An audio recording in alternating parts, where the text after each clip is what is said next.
we have a couple of weeks left in this exploration we're doing of the stuff we pretend not to know about ourselves, the stuff we hide from ourselves. And today's reading, I think, talks about why we do that. Why should we bother? Because once we begin to integrate the shadow, we are already whole, but we get a stronger feeling of our wholeness. That integration carries the link to our greatest power, our fullest life, our most evolved way of being. And that's the call that they're talking about in the reading. Each of us is summoned to do this work to access more fully our power and our lives, and we have to simply open up to the stuff we've ignored, the stuff we've pushed away, the shadow self. And the reading talks about Gautama, who became the Buddha, and Jesus, and I'm here to tell you that you don't have to sit under a tree or go to the desert and hang out with Satan for 40 days. That there are perspectives you can take and ways of looking at life that bring the shadow up into consciousness, where it can be seen, incorporated, integrated, made conscious. And I'm going to talk about some of those ways, some this week, and next week we're going to finish up with the idea that we have to learn to sort of love this stuff that we've brought from the recesses of our minds. We have to learn to love it into the rest of our life. But a couple of weeks ago I ran across something that has been immeasurably helpful to me in many ways. It's a little Zen koan that was written by Shunryu Suzuki, who wrote Zen Mind, Beginner's Mind, and I'm sure some of you have read that book. And it goes like this: you are absolutely perfect just as you are. And you could use a little improvement. I love this paradox. You know, it talks about what life is really like for us. We know that within us is this divine spark, this brilliant light, this perfect life. And we also know that we got all this human baggage we carry around that, you know, as long as we're in this life, could stand a little improvement, yes? I mean, I don't know about you, but I know that I am far from content with some of the things I do and think and feel and say. And so we're always working on all of this. But it reminds us that we can rely on that absolute perfection at our core while we're making the improvements we seek to make.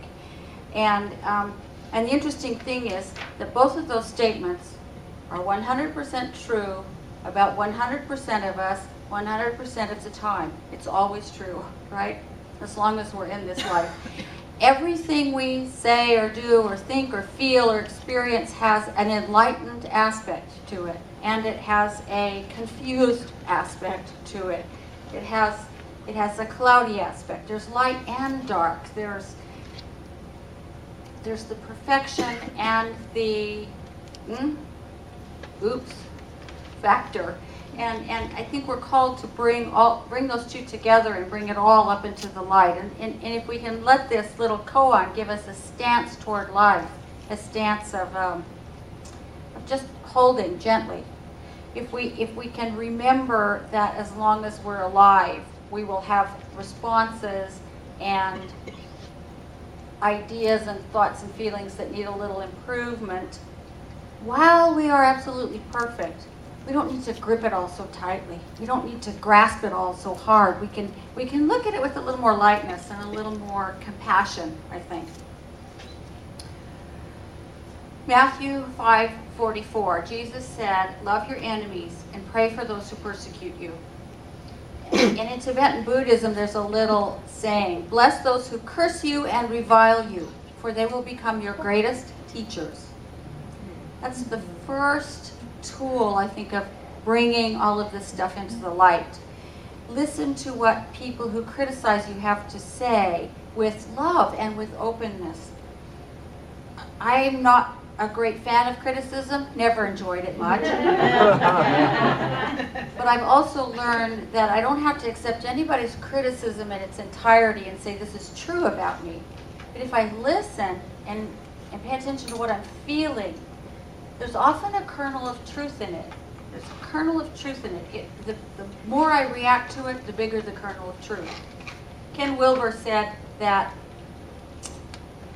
if something informs you, it's not part of your shadow. But if it disturbs you, you need to go looking for it within yourself. If we react in a big way to somebody's criticism, it's hit the little button inside of us that says, uh-oh, they're right. It's hit the button inside of us that is hypercritical of ourselves. Or there's some truth in it we don't want to acknowledge. One of those two is what's hooking us into the response to the criticism. The other thing about it is that, we all have a list of what we would call our virtues. And because of the way we're made, because we use this human brain, which works in polarity, we have a vice for every virtue that's buried in us somewhere as well. If I'm considering myself to be kind, I have to acknowledge that somewhere in my shadow self there's cruelty. And if I'm honest, somewhere in my shadow self there's a liar. And if I'm punctual, somewhere in my shadow self there's someone who likes to be late to everything. Now I live out of one or the other, but just being aware that the opposite one exists, because the reverse is true too. Think about your bad habits. I drive too fast. Within my shadow somewhere is a little old lady who drives really slowly and is hyper cautious of being, I don't want to get hurt. I know that about myself. I want to stay safe. And so the human mind works in polarity until we're able to bring all this into the light and integrate it and understand it. And that's one of the reasons we want to do this work, is we can't get rid of it. It's there, it's mapped into our brains, into our memory cells, but we can become aware of its existence so that we act from choice rather than from the subconscious impulse. So take a look at your virtues, the things you claim about yourself that are good, and then look for the times or circumstances where maybe you've done or felt or thought just the opposite. And this requires honesty, and it requires bravery, because it takes courage to be that honest with ourselves, doesn't it? It does. It does for me, for sure. If you are an honest person, when have you been dishonest or felt like being dishonest? If you're caring, when have you been resentful or manipulative? Sometimes we never let on to anybody else that we're feeling this way, but we still have the thoughts. Still have the feelings, we have all that stuff. And so the opposite of our virtue lies deeply buried somewhere where we don't want to acknowledge it. But come on, be realistic. Even the most honest of us does not always feel honest. And the most kind of us sometimes feels like stamping our feet saying, I want some. Now, we all have that side of us that exists, and the problem is that we beat ourselves up about it mercilessly. When we react to something, we start to criticize ourselves, and we're not very kind about it. I don't know about you, but I'm harder on myself than I ever would think about being on anybody else. And I think that's just the way we're made. If we can learn to view criticism and these things that trip us not as personal attacks but as feedback from the universe, then we can find the places we criticize ourselves so harshly. We can look at the conduct that we're less than proud of and see where it might be true in that criticism and say, how do I want to live around this? Do I want to keep doing it this way, or do I want to maybe try something different? And where do I criticize myself so harshly that I can't do it differently because I'm in too much pain? How do we bring that conduct up to consciousness so that the virtuous me can choose to act virtuous instead of, acting from its opposite side? Probably the very biggest tool for opening up to this is to ask yourself, where do you get annoyed? Where do other people annoy you? I said first service I thought it'd be very educational to carry around a little notebook and just write down when you got annoyed. Somebody said it'd be a big notebook. We get annoyed a lot, don't we? We get annoyed at people. We say, oh, Mary annoyed me when she told that racist joke, or Joe annoyed me when he was late, or so-and-so annoyed me because he slurps at dinner, or whatever it is. We have a long list of annoyances that other people seem to show all the time. Just it's enough to drive you crazy. But here's the truth. Every single one of us projects a lot. We project our own stuff out there so that we can see it. I think that's why we do it, really. We can see it in other people. What we have to do then is own it. Own it. For example, we take our drive to accomplish and put it out there and call it pressure. The world is pressuring me. No, the world isn't pressuring you. You're pressuring you. Or the drive to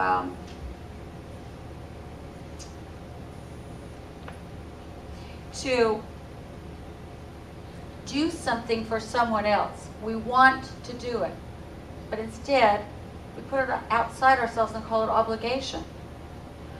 Or we look at that little tiny person inside of us who was roundly criticized for her appearance when she was a little girl, and we look at it out there and see someone and call them vain.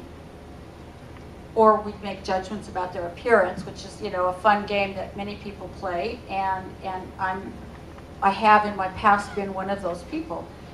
Or we take our own negative opinion of our stuff, our little bits of racism and sexism and homophobia and ageism and all those other things, and put it out there so that it's not in here. The real amazing thing is we put it out there and all we have to do is look and we will see it. We will see it. This is a precious opportunity because it's not too often things get writ so clearly for us that if it's out there and it's irking me, if it's making me react rather than informing me, I need to own it. I need to look at it. I need to take it within, and we have this opportunity to know ourselves so much more thoroughly. And once we bring it up into our consciousness, then we have the power not to eradicate it, but simply to integrate it and to be able to make conscious choices about it. So when you see something that annoys you, look into yourself and find where it lives in you and find what you tell yourself about it. That's the most amazing thing, this thing about judging other people's appearance. I remember when I went from a real skinny little kid with no front teeth, which drew a few criticisms from my peers, to a fat little kid with like the weirdest hairdo you've ever seen in your life. And I remember, walking down the street and having a really quite plump boy call me fatso. And I can still feel it. There's still a part of me that got really hurt by that. And so I can be very critical of my own appearance. And it used to be that led me into this game of looking out there and criticizing other people when their socks didn't match what I thought they ought to match.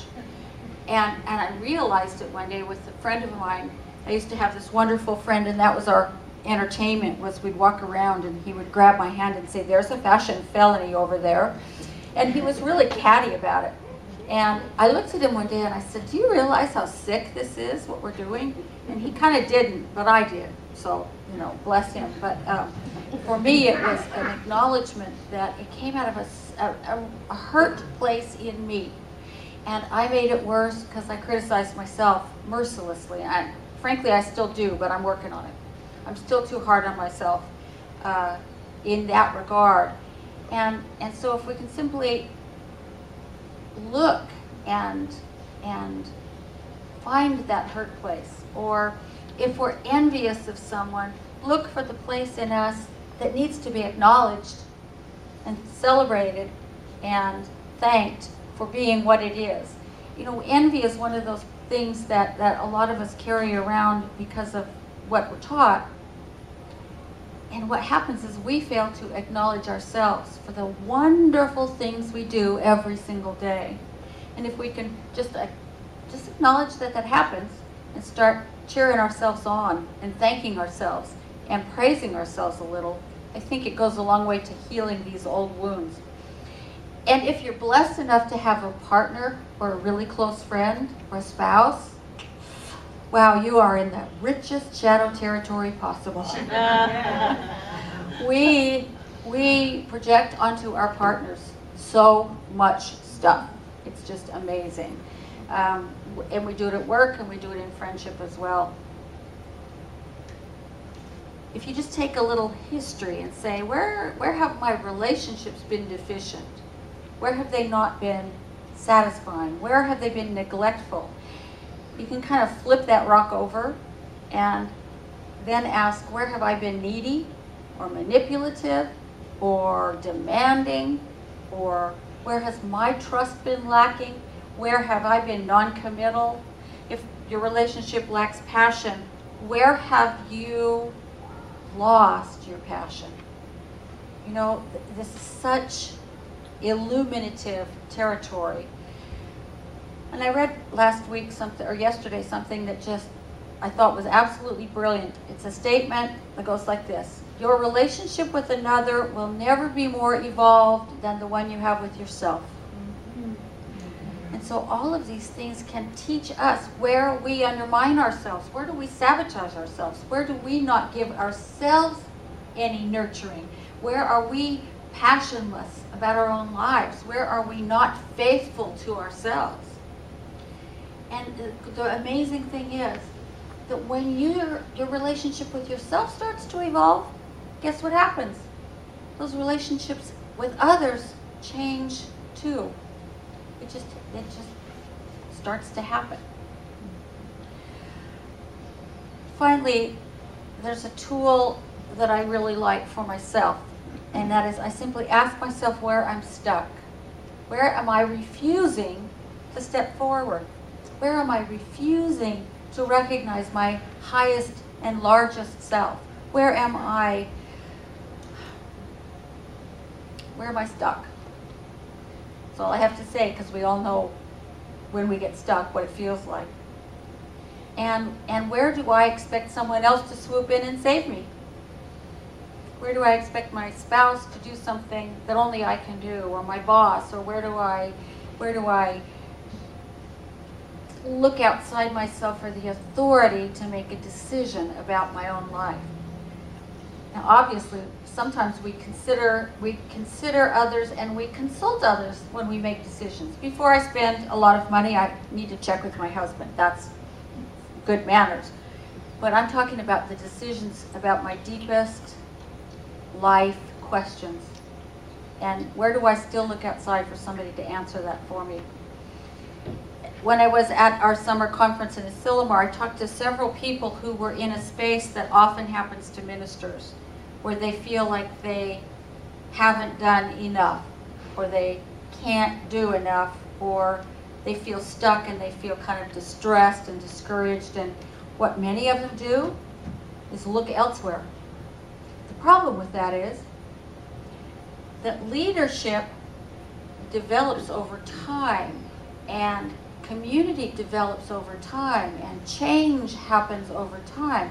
So if a person is bailing and running, I don't know, I used to do this all the time with jobs. I was always looking for satisfaction from the next job instead of the one I was in. And it turned out the next job was a lot like the one I just left. You know? That's because I was still there. And what happens to these ministers is then they go somewhere else and they do that first piece of growth again. And then they go somewhere else and do that first piece of growth again. They never step over the threshold into the next piece of growth. We got to talking about that and talked to some people who'd been in their ministries for a long time, and they agreed that it is always a process of evolution. And I think it's that way in jobs sometimes too. Now sometimes we just make bad mistakes and really get awful jobs with awful people. What I'm talking about is that inner dissatisfaction that says it's got to be greener on the other side. It's not. It's greener where you water it. And part of watering it is simply to open up to these places in us that are projecting our stuff onto the outside world. These places in us that are hurt and just need to be acknowledged and loved and treated with compassion. These places in us that are unacknowledged. Where don't we cheer for ourselves? And we open to those shadowy parts of us that are acting out in our lives, and an amazing process starts to happen. They start to become integrated. We don't have to do much else than acknowledge them with compassion and love, and they start to become integrated. Which is why I love that koan again. You know, we can hold our perfection in one hand, and we can hold these shadowy things that may need improvement in the other, and just hold them in balance and acknowledge both. And that leads us straight into next week's topic, which is loving what we have previously considered to be unlovable. But what happens is that once you even become open to it, they begin to integrate, they go away. I mean, the pain over it goes away. The only thing that the shadow really wants is to be acknowledged and to be loved. And the reason it's part of the shadow is because we found it unlovable, and we didn't want to acknowledge it, so we stuffed it. And it's just the little kid in us who wasn't acknowledged, or who wasn't praised, or who was hushed all the time, who couldn't speak up, who had a funny haircut and no front teeth, who was embarrassed and shamed. And so all we have to do is just hold that little kid, hold that whole shadow self compassionately and lightly and gently, and be open to what's there for us to learn.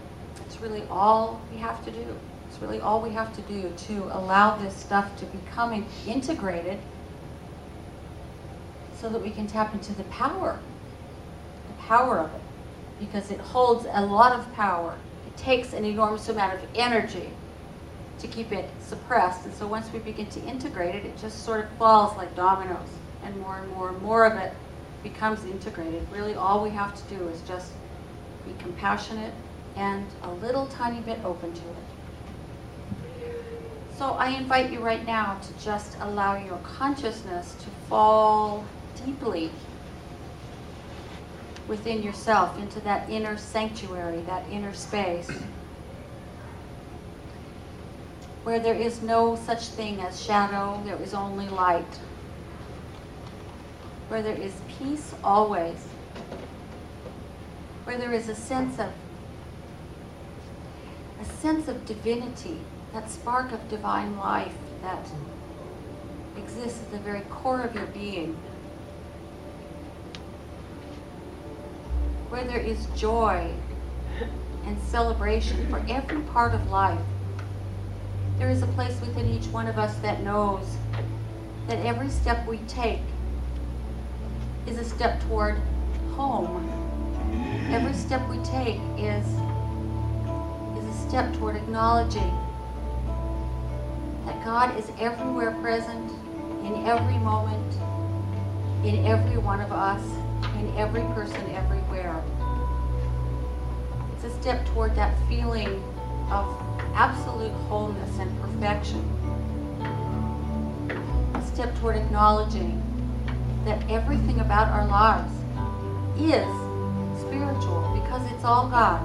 It's all God. A step toward opening our hearts toward all the undiscovered places in us, so that we can become fuller and freer and more complete expressions of that one life. And it is from this place within myself that I simply acknowledge what I know to be true, That is that each one of us is an expression of that divine life that is everywhere in every moment. That each one of us is the place that Spirit shows up on earth in order to support each other, to love each other, to acknowledge each other and encourage each other, in order to learn what life is all about.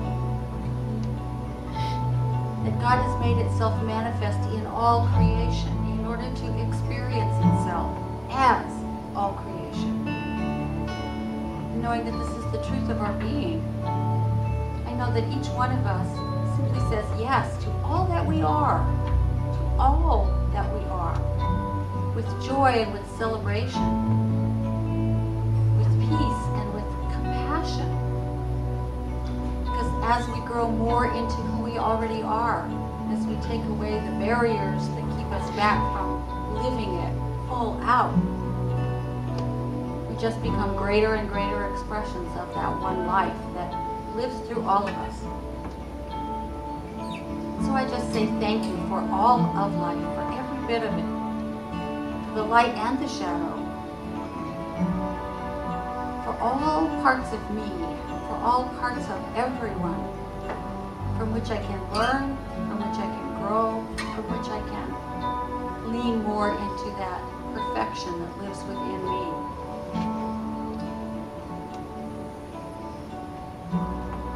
From this place of gratitude for all of life, just let go and let God. I release these words knowing that they are all already so, because in the mind of God, our prayers are instantly granted. Instantly granted.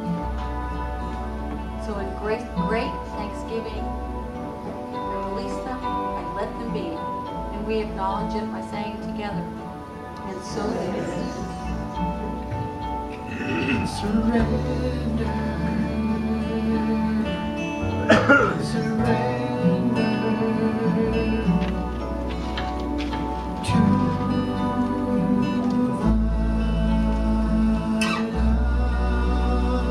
love. Surrender, surrender to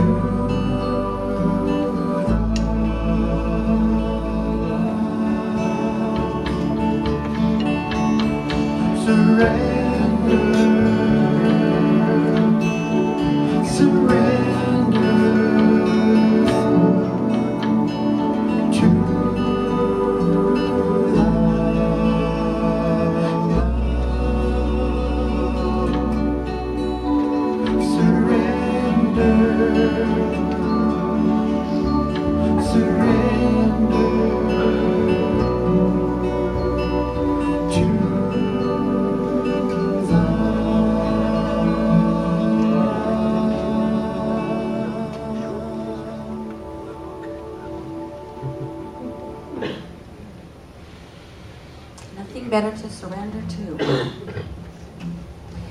We now have an opportunity to invest in our spiritual growth and in the spiritual growth and health of our community by giving to the programs and classes and Sunday services and all the other things we have going on here. It's a time, I think, to be so grateful and to just rejoice for all of the blessings in our lives and for the fact that we've traveled this path together, that we support each other and encourage each other and hold each other up. And so I just invite you to remember that when you give, the universe takes your gift and multiplies it and sends it back to you, multiplied many times over. And so let's note together, my gift goes forth to bless and to prosper. My gift goes forth to bless and to prosper. It does its perfect work. It does its perfect work. And returns to me multiplied abundantly. And returns to me multiplied